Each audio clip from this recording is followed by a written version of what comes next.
Hi everyone, it's William. This is the Death in Literature series. It's been a rough couple of days in terms of making videos. I've been having phone problems, and then today it's just been one interruption after another. My dog has been restless all day, so you can hear him in the background, and hopefully it will stay in the background. So today's book is Lord of the Flies by William Golding, written in 1954. It's an English book, and I mentioned before that I thought it was interesting to compare the presentation of death in books of different nationalities: Russian, German, French, English, American, Irish, whatever else. I don't mean to leave anybody out. And that's tough, that's what I'm going to have to think about a lot, because I've never approached that topic before or tried to make heads or tails of it. So the last one that we did was the famous Turn of the Screw by Henry James, and so another English work, and another work involving a child or children, well, two children, but primarily one 10-year-old boy, with the question of, is there evil involved? He dies at the end. Is there evil involved? Is he evil? This book certainly raises those questions about good and evil. It's not necessarily looking at things from a moral point of view. In fact, I would say it's definitely not looking at things from a moral point of view. I think it's pretty universally known that The Lord of the Flies is looking at a clash between civilization and savagery, and what in us allows us to sustain civilization, and how quickly and in what way will it fall apart, and will we be swallowed up by the primordial, so to speak. So, and before that we did a French book, Les Enfants Terribles, and death in that book was presented in a very dramatic way. The two main characters, who both end up dying, live this life of where they're really removed from reality, and they think of everything in terms of a movie or the theater, and they like drama, and so it's not surprising that their lives end in dramatic way. Whether you could go on and say, well, this is more of a French way of approaching death in literature and in art, I don't know. The jury is out on that one. I would love to hear your comments. Meanwhile, let's get going. I would say that The Lord of the Flies definitely has more in common with Les Enfants Terribles than with the also English Turn of the Screw, because, well, I mean, in all three cases you have children who fall apart from either a lack of adult supervision or having inappropriate, abusive adults, in the case of the Turn of the Screw. And in Les Enfants Terribles, it's largely the absence of adults, as completely in The Lord of the Flies, it's the absence of adults. And it seems like it's less a matter of evil in all cases, well, arguably, than it is one of isolation, and the way isolation can cause a kind of severance from reality. And so a person is completely immersed in a sort of fantasy world. So is there evil in The Lord of the Flies? And for me, that turns the evil that's represented in The Lord of the Flies is not so much the primordial that can come to the surface under certain circumstances where things fall apart, but the evil of psychopathy. And so we'll talk about that a little later. And also, what's the definition of evil? If sort of one of the standard definitions, of course, is the absence of good. But can it just be the absence of good? Does it not also have to have a motivating force that goes beyond that that absence is maybe you could say a vacuum, and so then you have this outward force trying to repair that vacuum, and then you end up with evil. I don't know. So yeah, returning to the subject of psychopathology, I think you have two characters in The Lord of the Flies who could fit that description. One is the main baddie, who is Jack Meridew, and the other one is a fellow by the name of, what is his name? Roger. And Roger is a real sadist. He's the real thing. Jack, I don't know. He maybe could have led his life and just been an annoying person and a mean person and a bully, but under these circumstances, the sadistic comes out in him as well, and certainly the antisocial. So I suppose it depends on how how you define what a psychopath is, and whether it's an inborn thing or whether it is something that can develop under certain circumstances. And is psychopathy, is it equivalent to evil? Well, I mean, you could definitely say it's the equivalent of an absence of good, because psychopaths, by any definition, I think, lack empathy of any kind, and they're predatory by nature. And so the absence of good is there, but maybe they can still be more or less law-abiding citizens if the circumstances are right. And, a lot of times, I suppose not always, but a lot of times sadism does go along with psychopathy, that desire to dominate, and not only dominate, but to hurt other people. Okay, so we start out actually with the big picture, which is this book. In this book, there's the danger of the annihilation of the entire human race, one could say, through atomic war. And that's how these boys end up on this desert island. These British boys, they seem to be between about 5 and 12, and they end up on this deserted island because they're being evacuated from England because of the threat of an atomic war. So that's death in the biggest possible way. That's extinction.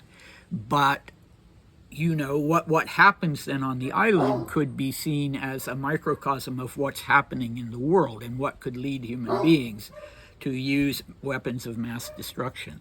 I've got to yell at my dog, Duke! Okay. So then we have another kind of death that it doesn't involve evil, but it does involve some degree of neglect by the older boys. The little ones, the 5 and 6-year-olds, simply start disappearing. They meet with mishaps in the jungle. They drown. They just waste away from chronic diarrhea and are never seen again in many cases. So that's sort of semi-anonymous face of death. We don't really get to know them. We do get to know one little boy slightly, who has, I think, a port wine stain on his birthmark on his face, and so he stands out, and he's the one who first raises this sort of all-consuming fear of the beast, as he calls it, which the other boys come to be very frightened of too. Now, you could say that this book is more about inflicting death than it is about dying, or death as a character, and that certainly is true. So the choir boys become the hunters. They have their own little tribe, and they gradually become desensitized by their task, which is the game on the island is wild pigs that don't seem to have any actual predators, so it's pretty easy to get close to them. And so it starts out with Jack, the bully, wanting to kill a piglet whom he could easily kill with his buck knife that's stuck in some underbrush. But he just can't. He's got his knife in the air, but he just can't bring himself to do it. And afterwards, he's embarrassed that he didn't do it. And he keeps telling the other boys, well, I was just looking for the right place to strike. But that pretty quickly goes by the wayside, and they have their first kill, and they start having these chants: kill the pig, cut her throat, spill her blood. Terrible. Actually, it's funny because my friend Judy, whom I've mentioned before, when she was in middle school in Colorado, she did an onstage presentation in a talent show. She was in something in a class called Junior Great Books, and they must have read this book. And she still remembers and is mortified to this day by this performance she did, where she stood up there with a sort of makeshift spear saying, kill the pig, cut her throat, spill her blood. I would have loved to see that.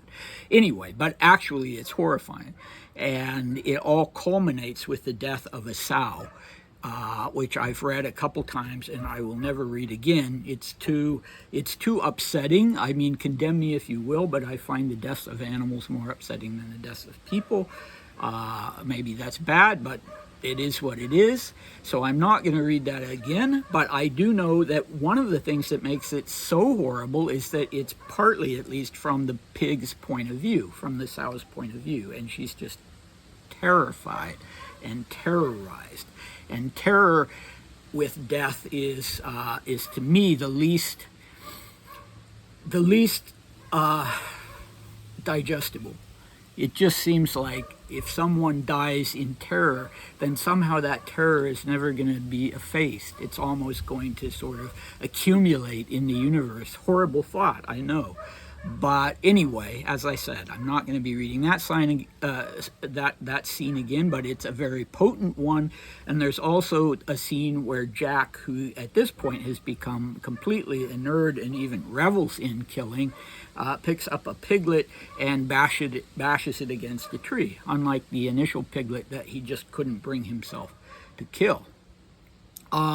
Okay, sort of an interesting aside. I hope you don't think I'm going too far afield, but the pig in some mythological systems is a symbol of the great mother goddess. You can find, for instance, images from ancient Egypt of Isis riding on the back of a pig. And the great mother goddess has this twofold aspect. She is sort of the birth giver, the creative force, but she is also the consuming mother, the mother that eats everything, like the goddess Kali, the death mother, the mother who gives birth but then swallows her children in death and is even very bloodthirsty and wants animal sacrifices, sometimes human sacrifices, not now of course, but in the past. So the great mother is this very equivocal figure throughout mythology. We adore her, but we're also deathly afraid of her. And I'm not sure specifically why the pig is one of her more potent symbols, but it is actually the case. Not the consuming mother, but the devouring mother was the phrase that I've heard. I'm reading a book right now by the Jungian analyst Erich Neumann about the Great Mother. So I'm filled with these ideas at the moment. And you know, when Simon is the seer among these boys, he's this little fellow, short of stature, small in relation to the other boys, very wise. A sort of less intense form of that character would be Linus in Charlie Brown. He sees what other people don't see. He may be epileptic. He has these fits where he just kind of tunes out, and the beast starts talking to him, and the beast is symbolized for him by the head of this sow. The hunters cut off the sow's head and impale it, put it on a stick and put it in a clearing. And I think they leave things for it. They kind of worship it. Duke! Sorry about that. Kids are out playing. And Simon equates it with the Lord of the Flies, Beelzebub. So he's changing its gender to male. And here's his description of it. The obscene thing grinned and dripped. The Lord of the Flies hung on his stick and grinned. And another one, he saw the white teeth and dim eyes, and his gaze was held by that ancient, inescapable recognition. Okay, he's confronted with the devouring mother, with the evil one, with the grave when he looks at this thing. So, and then there's this final quote that I'll read here. Simon found he was looking into a vast mouth. There was blackness within, a blackness that spread. Simon was inside the mouth. He fell down and lost consciousness. And then while he was still standing, Simon's body was arched and stiff. So the fact that his body is described as arched and stiff is a definite foreshadowing of his death, and of course he does indeed die. But I'm intrigued by this idea of him gazing into the vast mouth, the blackness within, the blackness that spread, and then falling into that mouth, because the mouth, of course, would be the entrance to the grave, the devouring womb, and a cave, anything like that. And so there is, you could say a gender element in this, because these boys are trying to behave like men, but they are just scared to death by the devouring mother. They have found a potent symbol of the devouring mother and set it up, and they are making offerings to it and that sort of thing. And it's not a mistake that the culminating of the pig killing is with a sow and with piglets. Okay, so before we get to Simon's death, and I should say that the pig's head on a stake is a very potent symbol precisely for death in the realm of evil, but also in the realm of the primordial and what Jung would call the collective unconscious. All right. So before Simon's death occurs, we encounter a death of another kind. The boys have this idea of the beast. The beast talks to Simon, and they have lately, two of the boys have seen the beast moving on top of a high rock. The description is something like a great ape was sitting asleep with its head between its knees. Then the wind roared in the forest. There was confusion in the darkness, and the creature lifted its head, holding toward them the ruin of a face. And they get the heck out of there.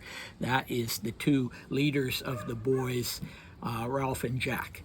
They see this ruin of a face, whereas the face of the pig it's all face. It's all face. It's this grinning, dark eyes, dead-eyed face. But when they come up to try and find the beast on the top of the rocks, what they find is a ruin of a face, and they run away. So the next person who goes up there is Simon. He wants to get to the bottom of this. And in fact, what has happened is that a parachuter has landed on these rocks and died. But the cords of his parachute are wrapped around the rocks, and they're keeping him in place. And when the wind blows, he makes this motion that I'm making constantly of sitting up and then, returning to the slumped over posture. So Simon saw a humped thing suddenly sit up on the top and look down at him. The tangle of lines showed him the mechanics of this parody. He examined the white nasal bones, the teeth, the colors of corruption. He saw how pitilessly the layers of rubber and canvas held together the poor body that should be rotting away. Then the wind blew again, and the figure lifted, bowed, and breathed foully at him. So this is more of a pathetic thing. It's not threatening. It sort of is, it makes him think about the frailty of life and how things decay. It's not a beast. There's really no evil in it, except for the one thing. It breathed foully at him. So dead people don't breathe, of course, but he stunk. And yeah, okay, that is a very very powerful depiction of death. Now, in the book overall, we have really three realms of death. One is the jungle, where the little boys disappear into and are never seen again. One is the high rocks. So the character of Piggy, which we'll get to, is killed by falling from the high rocks. Simon also will fall from rocks. And finally, the ocean. So two of the victims, Simon and Piggy, both fall from rocks, and both are carried away by the ocean. So starting with the first one, the jungle, well, any form of wilderness, whether it's forest or desert, is considered the realm of demons. In mythology and in folklore, and in Jungian psychology, they symbolize the collective unconscious. The conscious will be overwhelmed by sort of primordial archetypal energies that come up in this realm of the unconscious. So that's what you find in forests and deserts and wilderness. Rocks, on the other hand, unlike in this book, are usually the realm of the gods. So in Eastern Orthodox icons, a lot of times you'll see rocks in the corner, a sort of rock hill or rock mountain, and sometimes a hand up above it. And so you go to the mountains or to the high rocks to meet with God. Or in the case of Christ, in the Gospels, he goes up high on the rocks and he has his transfiguration. But in this book, of course, the rocks are, they're not where you go to meet God. In the one case, you have the so-called beast, the parachutist, and in the other case, you have the fortress of the bad guys, led by Jack and Roger. The ocean is relatively gentle. The ocean is sort of the benevolent side of the Great Mother. She's taking these corpses gently away. Nobody wants them to be lying around corrupting. And we'll see that in Simon's death, which I'll read the description of now. With a trigger alert, it's pretty bad. Okay, the sticks fell and the mouth of the new circle crunched and screamed. The beast was on its knees in the center, its arms folded over its face, and I should have said in advance that the hunters are having this wild, frenzied victory dance, they've painted their faces and they're jumping around the fire. And Simon, who's discovered that the beast is just a dead parachutist, comes down to inform them of that. So I'll start over. The sticks fell and the mouth of the new circle crunched and screamed. The beast was on its knees in the center. The beast, they mistake Simon for the beast. Its arms folded over its face, so defensively. It was crying out against the abominable noise, something about a body on the hill. The beast struggled forward, broke the ring, and fell over the steep edge of the rock to the sand by the water. At once the crowd surged after it, poured down the rock, leapt onto the beast, screamed, struck, beat, tore. There were no words and no movements but the tearing of teeth and claws. Even in the rain they could see how small a beast it was, and already its blood was staining the sand. Softly, surrounded by a fringe of inquisitive, bright creatures, itself a silver shape beneath the steadfast constellations, Simon's dead body moved out toward the open sea. So that's almost beautiful, isn't it? You have the little bright sea creatures, and you have Simon's body like a silver fish drifting out to sea. The Great Mother is receiving his body, so to speak, even after this terrible, terrible death. All right, where he falls from a rock. Piggy's death. So Piggy and Ralph have gone to try to reason with Jack and his clan, who are holed up. They've made this fortress on the top of the high rocks.